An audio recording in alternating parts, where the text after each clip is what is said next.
শুভ সন্ধ্যা বন্ধুরা, আশা করছি তোমরা সকলেই ভালো আছো। আমার নতুন একটা ব্লগে তোমাদের সবাইকে স্বাগত। এখন বাজে সন্ধ্যে 6টা, আর এইমাত্র আমি সন্ধ্যেটা দিয়ে নিয়েছি আর রেডিও হয়ে গেছি। আমি যাচ্ছি এখন বাজারে। তো বাজারে যাওয়ার কারণ হচ্ছে গরম পড়ে গেছে আর এসি আমাদের রিমোট ছাড়া চলছে না। আর এই রিমোটটা আমি এখন ঠিক করতে যাব, দেখি ঠিক করা যায় কি না বা নতুন নিতে হয়। আমি কিন্তু এই রিমোটটা নতুন নিয়েছি, আর এটা কিন্তু আগের পুরনো। তো নতুন নিয়েছি গত বছর মানে শীতের শুরুতেই নিয়েছিলাম, কিন্তু এবছর আর চলছে না। 1600 টাকা দিয়ে নিয়েছিলাম রিমোটটা। তো দেখা যাক, দোকানে দেখাই। চলো বাজারে যাই। আর ওই দেখো আমাদের মিঠাই মুখটাকে লুকিয়ে ঘুমায়। এই দেখো বাস্কেটের পেছনে মুখটাকে রেখে ঘুমাচ্ছে। এটা হচ্ছে ছোট মেয়ে, আর আমার বড় মেয়ে হচ্ছে পড়তে বসেছে। কালকে ওর পরীক্ষা। তো কালকে তোর কী পরীক্ষা? বায়োলজি। কালকে ওর বায়োলজি পরীক্ষা। এইটা মেয়ের লাস্ট পরীক্ষা। তো আর দেরি করবো না, আসতে আবার রাত হয়ে যাবে। তো বাজার থেকে ঘুরে আসি, তারপরে দেখা হচ্ছে। বাজারে আসতেই আগে রিমোটটাকে আমি ঠিক করে নিয়ে আমি খাবার নিতে চলে এসেছি, কারণ কোথাও মা বেরিয়েছে, বাচ্চাদের জন্য খাবার না নিয়ে গেলে ওদের মুখটা ভার হয়ে যাবে। তো আমি ওদের পছন্দের খাবার নিয়ে নিয়েছি। আর তোমাদের রিমোটের কথাটা বলি, আমরা একটু কিছু হলেই মেকানিককে ডাকি, এই হয়েছে সেই হয়েছে। কিন্তু নিজেরা যদি একটু কষ্ট করে যাওয়া যায় না, খুব উপকার হয়। এই রিমোটের জন্য আমাকে 1600 টাকা দিতে হয়েছিল। আবার সেই লোককে আমি দেখেছিলাম, সেই লোক আসেনি। তাই জন্য আমি চলে এসেছি সোজাসুজি দোকানে। আর দোকানে আমার একটা পয়সাও নেয়নি, উপরন্তু আমার রিমোটটা ঠিক করে দিয়েছে। মানে সামান্য একটু সমস্যা হয়েছিল। তো যাই হোক, আমরা সবসময় মেকানিককে ভরসা করব না। এখন থেকে একটু কষ্ট করে বাজারে চলে আসবো। ওই দেখো ছেলে চলে এসেছে, আগে থেকেই ফোন করে দিয়েছিলাম ছেলেকে। ছেলে বড় হয়ে গেছে, তো এখন আর আমার একা একা আসা লাগে না, ছেলেই আমাকে নিয়ে আসা দিয়ে আসা করে। গল্প করতে করতে চলে আসলাম বাড়িতে। আর বাড়ি এসেই আমি আমার মিঠাইকে ডাকা শুরু করেছি। আর এমনিও মিঠাই আগে থেকেই চলে আসতো, মানে আমার আওয়াজ পেলে। কিন্তু আজকাল না খুব আলিস্যা হয়ে গেছে, আর অতিরিক্ত ওজন বেড়ে গেছে, যার কারণে ও সহজে চলাফেরা করতে পারে না ঠিকঠাক। তো দেখো, ওই দেখো মিঠাই লেজ নাড়াচ্ছে। মিঠাই তো জানে যে মা কোথাও গেলে খাবার নিয়ে আসবে, কিন্তু বেচারা আমি ওর জন্য কোনো খাবার নিয়ে আসিনি। কিন্তু ওকে সান্ত্বনা দিচ্ছি যে আমি তোমার জন্য খাবার এনেছি। ওর খাবারটা ফ্রিজেই আছে, তো তার জন্য কিছু আনি। আর ওকে তো কোনো ভাজা পোড়া দিই না। তো চলো দেখি ওদের খাবার টাবারগুলো দিয়ে দিই। বাড়ি এসেই অমনি ছেলে মেয়েকে আগে খাবারটা গরম করে দিয়ে দিয়েছি, ওদের আর তর সইছে না। আর আমি এখন চা বানাবো। চা বসিয়ে তারপরে আমি আমার ড্রেসটাকে চেঞ্জ করব। আর আমাদের এই ছোট্ট ছোট্ট মেয়েটাকে আমি এখনো কিছু খেতে দিই। মিঠাই শুধু জল খাচ্ছে। আহারে মিঠাই, তোমাকে কি দেবো? মিঠাইকে কি দেবো দেখো, মিঠাইকে দেবো, ওর জন্য সবসময় আমাদের রেডি থাকে। কি খাবে মিঠাই? তুমি কি খাবে? তোমার জন্য আছে ভালো জিনিস। দাদা আর দিদিকে আমি মিওমরের থেকে আমি পেস্ট্রি দিয়েছি, আর তোমার জন্য এই দেখো কত ভ্যানিলা 2 in 1।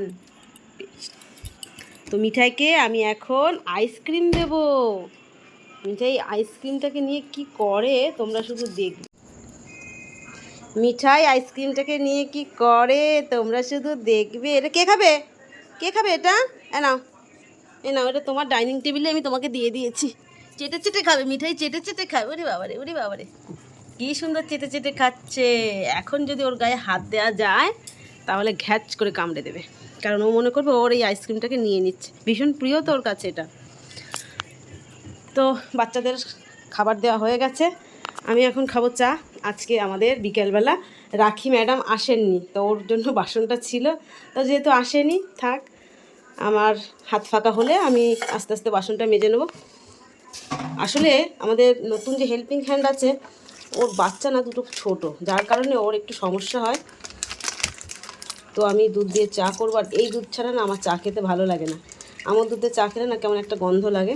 চা আমি এখানে বানাচ্ছি মাত্র 2 কাপ, ছেলের আর আমার জন্য। আর মেয়েকে সন্ধেবেলা আমি লিকার চা দিয়েই গেছিলাম, যেহেতু পড়ছিল।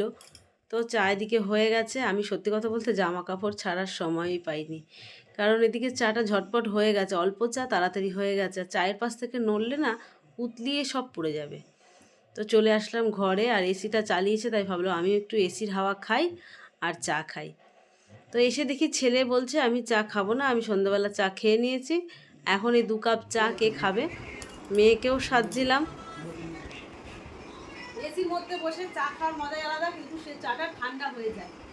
তুই খা তাহলে, তো চা খাবি না? হ্যাঁ মিঠাই,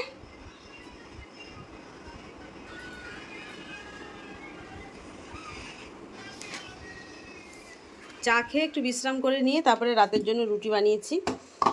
তো রুটিটা এখনও গরম আছে, বানিয়েছিলাম প্রায় 8:30টার সময়, এখন 10টা বাজে, এখন খেয়ে নেবো। ভালোই গরম আছে, এই রুমালে চাপিয়ে রাখলে তাহলে রুটিটা আর ভেজে না, তাতে খেতে ভালো লাগে আর গরমও থাকে। আর দুপুরবেলা আমি একটু চিকেন করেছিলাম, চিকেনের অনেকটা বেঁচে গেছে, এটা দিয়েই আমরা খেয়ে নেবো রাতে। সমস্ত কিছু গুছিয়ে নিয়ে যেতে হবে টেবিলে। আর মিঠাই দেখো হাঁপাচ্ছে, ওর এই গরম পড়লেই না খুব কষ্ট হয়ে যায়।